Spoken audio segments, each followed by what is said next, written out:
I came home from school one Wednesday, just a regular day, expecting the usual, my mom's car in the driveway, maybe the smell of her cooking something simple like spaghetti. Instead, I found nothing. The house was a shell. No furniture, no pictures on the walls, not even a stray sock on the floor. The front door was locked, my key useless, and the Wi-Fi was dead, no signal at all. I stood on the porch, my backpack heavy on my shoulders, trying to make sense of it. I walked to my uncle's place, about a mile away, and when he opened the door, he looked at me like I was a ghost. "They left this morning, didn't they tell you?" he said, scratching his beard. I called my dad, got one answer. "This was cleaner, Jake." Then he hung up, and my number was blocked. I crashed in a buddy's basement for weeks, never saw my old street again. Years later, I made a move they didn't expect, and now they're sending me letters, begging to talk. I just shake my head. This ain't a sob story, but I'm still mad, and yeah, kinda impressed they had the guts to pull it off. It was a Wednesday, like I said, nothing special. I was 16, coming off a rough day at school. Some guys in the group chat were ragging on my jacket, cheap knockoff, but it was warm, so who cares? I was texting back, firing off comebacks as I walked through our boring suburb. The houses all looked the same, but ours had this crooked mailbox my dad never fixed.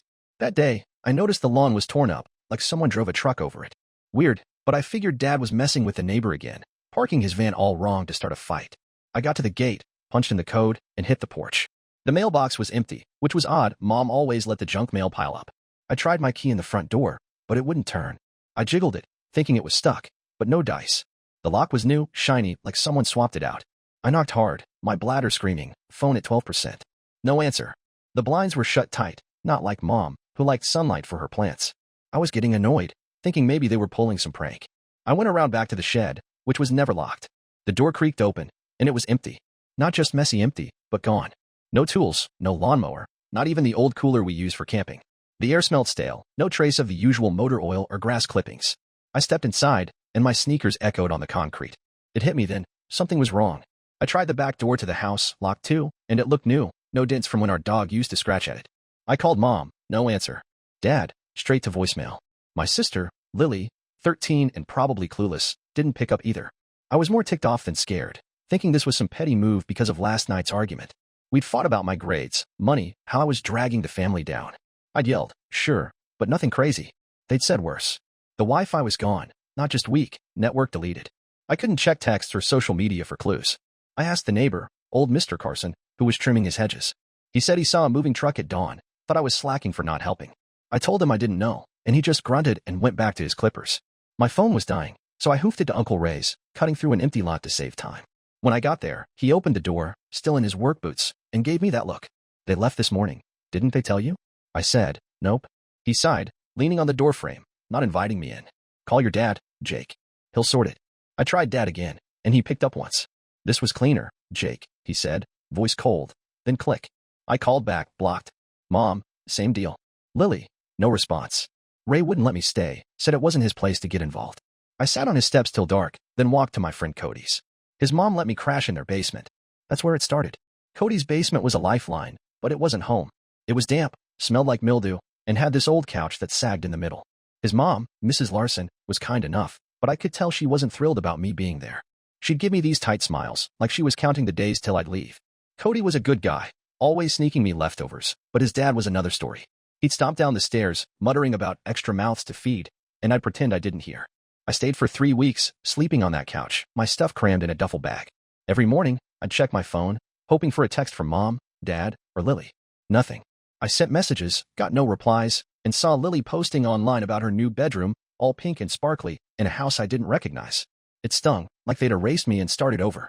School was a mess. I barely went. My clothes were dirty, and I was too tired to deal with teachers' pitying looks. I started doing odd jobs, washing cars or raking leaves, to buy food and keep my phone on. But Cody's dad finally had enough. "You gotta figure this out, kid," he said one night, arms crossed. I nodded, packed my bag, and left before dawn. Didn't want to wear out my welcome. Those first few days after leaving Cody's were rough. I was 16, no money, no plan, just a duffel bag and a phone with a cracked screen. I tried calling my parents again, but their numbers were still blocked. I even messaged Uncle Ray, asking if he'd heard anything. He replied, "Not my problem, Jake. Talk to your folks." Real helpful. I crashed at a park for a couple nights, sleeping on a bench near the baseball field. It was cold, and I kept my hoodie up to avoid cops asking questions. I'd walk to the gas station to charge my phone, buying a cheap coffee to justify hanging out. School felt pointless, but I showed up sometimes to avoid suspicion. The guidance counselor, Mr. Perry, pulled me aside, asking if I was okay. I lied, said I was staying with a cousin, and he let it go. Didn't want social services sniffing around, heard too many stories about foster homes. I started hanging out with this guy, Matt, from school. Not a friend, just someone who didn't care if I slept on his floor. His mom was barely home, so it worked for a while. Matt's place was chaos, dishes piled in the sink, trash bags by the door. I'd sleep on a sleeping bag in his room, keeping my stuff close so it wouldn't get swiped. I'd hear Matt's mom yelling at him about bills or whatever when she was around, and I'd stay quiet, hoping she wouldn't notice me. I kept doing odd jobs, anything to make a few bucks.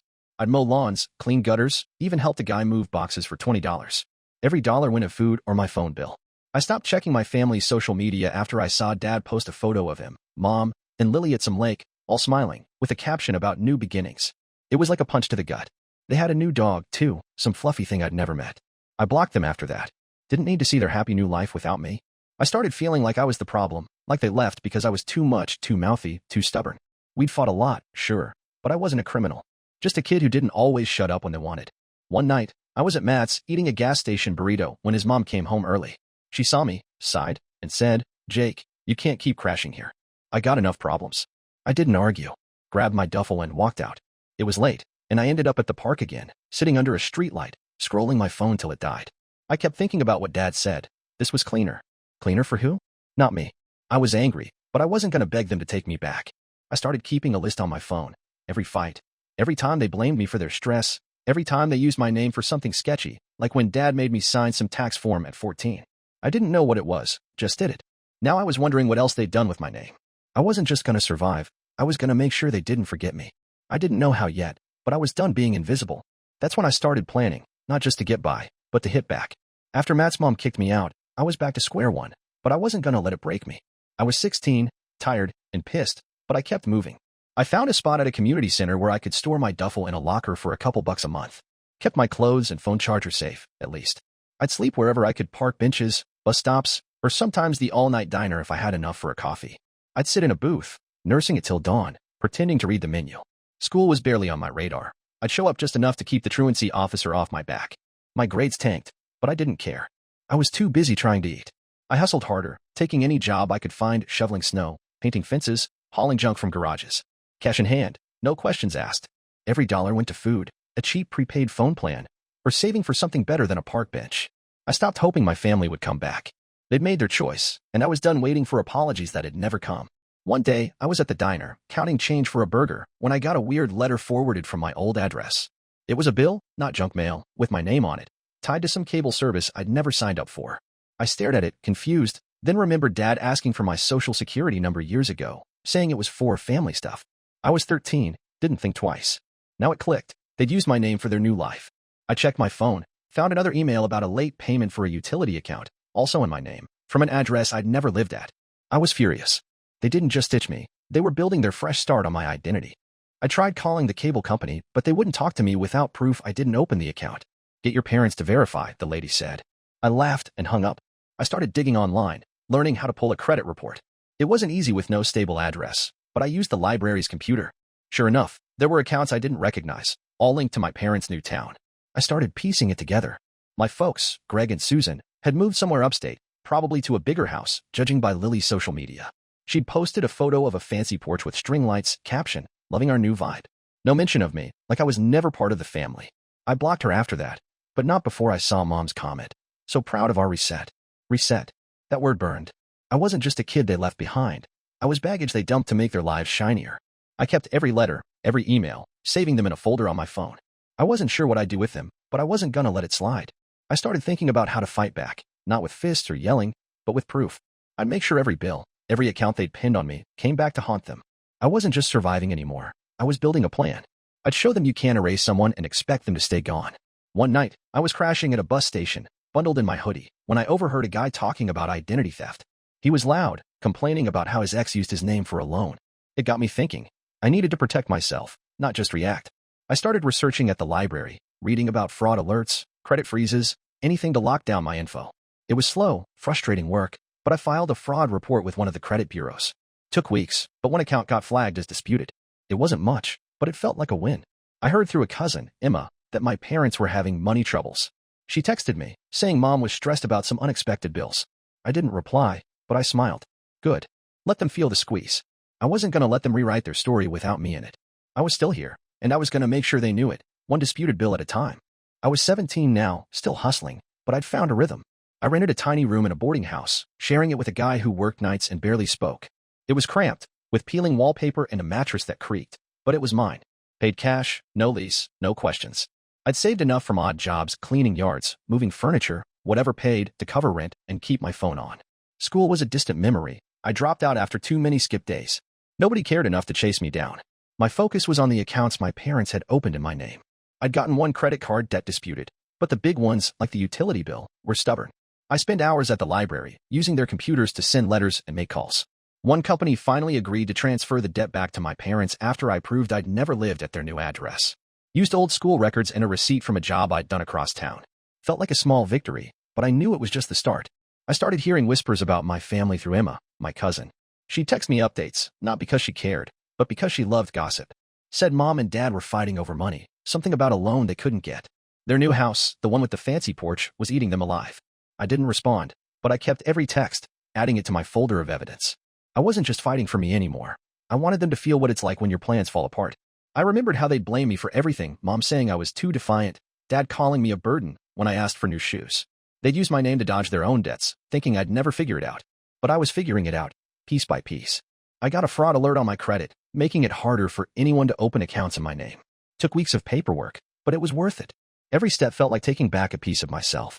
One day, I saw mom at a hardware store, picking out paint with Lily. I was there grabbing supplies for a painting job. They didn't see me at first, laughing about some home project. Mom looked happy, younger somehow, like leaving me lifted a weight. Lily was taller, glued to her phone. I stood in the next aisle, watching through a gap in the shelves. Part of me wanted to walk over, demand answers, but I didn't. When mom glanced my way, our eyes met for a second. Her smile dropped, and she grabbed Lily's arm, steering her toward the checkout. Didn't say a word, just left. I stood there, gripping a can of paint, my chest tight. That's when I decided I wasn't just going to dispute their debts, I was going to make sure they couldn't run from them. I started calling every company that had my name, demanding they send the bills to Greg and Susan. One utility company agreed after I sent a notarized letter proving my age and address history. Emma texted me a week later, saying dad was ranting about unexpected notices piling up. Said he blamed mom for sloppy paperwork. I didn't care who they blamed, I just wanted them to deal with it. I wasn't out for blood, but I wasn't going to let them skate free. They built their new life on lies, using my name like it was nothing. Now every late notice, every collection call, was a reminder I wasn't gone. I kept working, saving every penny, planning for something bigger. I didn't know what yet, but I wasn't going to stay in that boarding house forever. I started thinking about getting my GED, maybe a real job, something to build a future they couldn't touch. For now, though, I was focused on making sure their reset wasn't as clean as they thought. They'd left me to fend for myself, but I was learning to fight back, and I was just getting warmed up. I was 18, still in that dingy boarding house, but I was getting somewhere. I'd saved enough to buy a used laptop, nothing fancy, but it let me work faster on the accounts my parents had stuck me with. I'd cleared 2 more debts from my name, including a phone bill that took months of arguing with a company that didn't care. I'd send letters, make calls, even showed up at their local office with a folder of proof, school records, job receipts, anything showing I wasn't living at their new address. They finally sent the bill back to Greg and Susan. My cousin Emma kept me posted, saying their fancy house was causing fights. Dad couldn't get a loan to fix the roof, and mom was stressing about credit issues. I didn't reply to Emma, but I saved her texts. It wasn't about gloating. It was about making sure they couldn't pretend I didn't exist. Every bill they had to pay was a reminder I was still out here, fighting. I started studying for my GED at the library, squeezing in hours between jobs. I'd haul trash, paint houses, anything that paid cash. The boarding house guy, Tony, was all right, didn't ask questions as long as I paid on time. I kept my room bare, just a mattress, a lamp, and my laptop, but it felt like a castle compared to park benches. I stopped checking my family's social media. It hurt too much seeing Lily post about her new school, mom bragging about their blessed life. They'd erased me, but I wasn't going to let that define me. I remembered how dad used to say I was trouble, how mom called me ungrateful when I pushed back on their rules. They wanted a kid who'd nod and obey, not one who asked why Lily got new clothes while I wore thrift store sneakers. They'd used my name for their debts because it was easier than dealing with me. Now I was undoing their mess, one step at a time. One day, I got a job helping a guy, Mr. Carter, clean out his garage. He was older, owned a small auto shop, and liked to talk. I listened, mostly to be polite, but he noticed I was good with my hands. Asked if I wanted to learn some basic mechanic work. I said sure, figuring it was just another gig. But he kept me on, teaching me how to change oil, fix brakes, stuff like that. It paid better than hauling junk, and I liked the work, kept my mind off things. Mr. Carter didn't pry, but he'd drop hints about sticking with it, Maybe getting certified one day. I started thinking about a future, not just surviving. I kept disputing those accounts too. Another utility bill got kicked back to my parents after I sent a notarized letter proving I was a minor when it was opened. Emma said Dad was losing it over collection calls. I didn't care who he blamed. I just wanted my name clean. I saw Lily once at a gas station, buying snacks with some friends. I was filling up a work truck for Mr. Carter. She didn't recognize me at first, probably because I'd grown a bit, got a new haircut. When she did, her eyes widened and she froze. I just nodded, didn't say a word, and got in the truck. She didn't follow, didn't text later. It hurt, but it also cleared something up. They weren't coming back, and I didn't need them to. I was building something real, not just a grudge. I kept studying, kept working, kept saving. I wasn't going to let their reset ruin me. Every debt I cleared, every skill I learned, was a brick in a wall they couldn't knock down. I wasn't done with them yet, but I was starting to see a life beyond their shadow. I was 20 when the letter came, marked urgent from some lawyer's office I didn't know. I'd moved out of the boarding house into a small studio apartment, nothing special, but it had a real bed and a lock I controlled. I was working full-time at Mr. Carter's auto shop, learning more every day, even taking night classes for my GED. I'd cleared most of the debts my parents had pinned on me. The one stubborn credit card account was still a hassle. I'd frozen my credit, set up alerts, made sure nobody could use my name again. Emma's text had slowed down, but I knew my parents were struggling. Their dream house was a money pit, and collection agencies were circling. I didn't feel bad. They'd made their bed. The letter, though, threw me. It wasn't a bill. It was about a property deed. Apparently, Mom and Dad needed my signature to sell a small lot they'd bought years ago, tied to some old account in my name. They couldn't move forward without me. I read it 3 times, sitting at my tiny kitchen table. They tried my old addresses, called numbers I'd long ditched, even contacted Uncle Ray, who'd texted me, "Just sign it, Jake, let it go." I laughed, not because it was funny, but because they only cared now that they needed something. I remembered sleeping in Cody's basement, eating gas station burritos, while they posted about their new chapter. I remembered Mom's blank stare at the hardware store, Lily's silence at the gas station. They didn't get to waltz back in when it suited them. I called the lawyer, a guy named Mr. Walsh, and asked what happened if I didn't sign. He said the sale would stall, maybe cost them the deal. I told him I'd think about it. Hung up, and didn't call back. I wasn't going to make it easy for them, not after everything. Then the messages started. First, Emma, saying Mom was heartbroken and just needed this one thing. Then Uncle Ray, calling me stubborn, saying family's family. Finally, Mom texted from a new number, a long ramble about how they'd made mistakes, how they wanted to make things right. Dad followed, saying he regretted how things went. I didn't reply. I kept every message, added them to my folder. Emma sent a screenshot of a family chat, Mom crying, Dad saying, "We should have kept him with us," Uncle Ray chiming in with, "He's being cruel." Cruel? I was the one left with nothing at 16. I wasn't out to destroy them, but I wasn't their fix-it guy either. I decided not to sign, not yet. I told Mr. Walsh I needed time to review my options. Let them sweat. I was focused on my life, work, classes, maybe trade school soon. Their problems weren't mine anymore. One evening, Mr. Carter called me into his office. Said he'd been watching me, liked my work ethic. Offered to sponsor me for a mechanic certification if I stuck with him. It was the first time someone believed in me without wanting something back. I said yes, shook his hand, felt like I was finally moving forward. I didn't need my parents' approval or their apologies. I was building a life they couldn't touch, and every step I took was proof I didn't need them. The letter sat on my table, unanswered. I wasn't sure what I'd do with it, but I knew one thing. I wasn't signing just to make their lives easier. They'd left me to drown. Now they could deal with the ripples. I'm 22 now, and life looks different. I got my GED, passed my mechanic certification, and I'm a full-time technician at Mr. Carter's shop. I've got my own place, a 1-bedroom with a decent view of the city.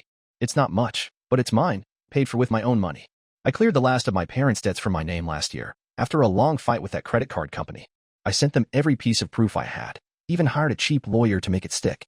The debt went back to Greg and Susan, and I heard they had to sell their big house, downsizing to something smaller. Emma says they're still fighting, blaming each other for the mess. I don't check their social media anymore. Don't need to. I've got my own life, and it's better than anything they could have given me. That letter about the property deed? I signed it, but not for them. I did it to cut the last tie, to make sure my name was free and clear. I didn't answer their texts or calls, didn't give them the satisfaction. A few months ago, Lily showed up at the shop. I was under a car, wrench in hand, when she walked in. She's 19 now, in college, looked nervous. Said she wanted to talk, to explain why they left. I wiped my hands, led her to the break room, and listened. She said Mom and Dad were in a bad place back then, fighting about money, stressed about me, acting out. They thought leaving me would simplify things, let them focus on her. She said they regretted it, that Dad cries sometimes, that Mom can't sleep. I nodded, didn't say much. When she asked if I talked to them, I said, "I'm good, Lily. I don't need that." She looked hurt, but I wasn't angry anymore, just done. I wished her luck, walked her out, went back to work. That was closure enough. I didn't need their tears or their excuses. I'd built something stronger without them. Mr. Carter's talking about retiring. Says I could take over the shop one day if I keep at it. I'm saving up, maybe even thinking about a house of my own someday. I've got friends now, real ones, not just people letting me crash. I go to car shows, play pickup basketball, live a life that's mine. Uncle Ray tried calling once, saying I should heal the family. I told him to lose my number. Emma still texts sometimes, but I keep it short. I don't hate my family, but I don't owe them anything either. They chose their path, and I chose mine. Every day I wake up, go to work, pay my bills. I'm proving I didn't need their reset to make it. I'm not some headline about a kid who got left and struck it rich. I'm just Jake, living my way on my terms. Looking back, I could have let their betrayal break me, but I didn't. I fought for my name, my future, my peace. They thought they could erase me, but I wrote myself back in, not with revenge, but with a life they can't touch. When I see a car I fixed roll out of the shop, or when I lock my apartment door at night, that's my victory. They're out there, dealing with their choices, and I'm here, driving my own road. That's enough.